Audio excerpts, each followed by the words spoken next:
fødslen af Musubi Gonbai.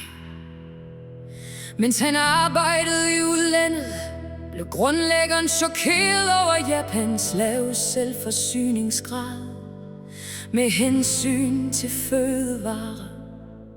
Dette markerede oprindelsen af Musubi Gonbai.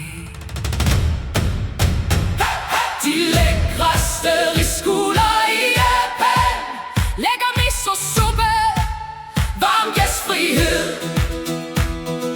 genoplivning af Japans landbrug og Musubi Gonbai. Og Musubi Gonbais engagement.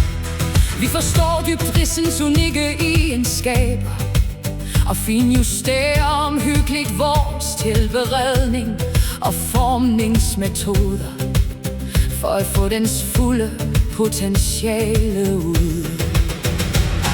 De lækreste risguler i Japan, lækker miso-suppe, varm gæstfrihed, genoplivning af Japans landbrug og Musubi Gonbai. Ris er ikke et industriprodukt, dens vækst dikteres af vejret.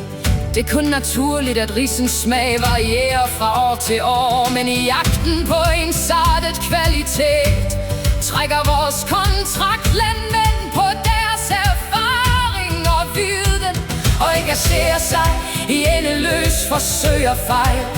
Det er virkelig et bemærkelsesværdigt arbejde.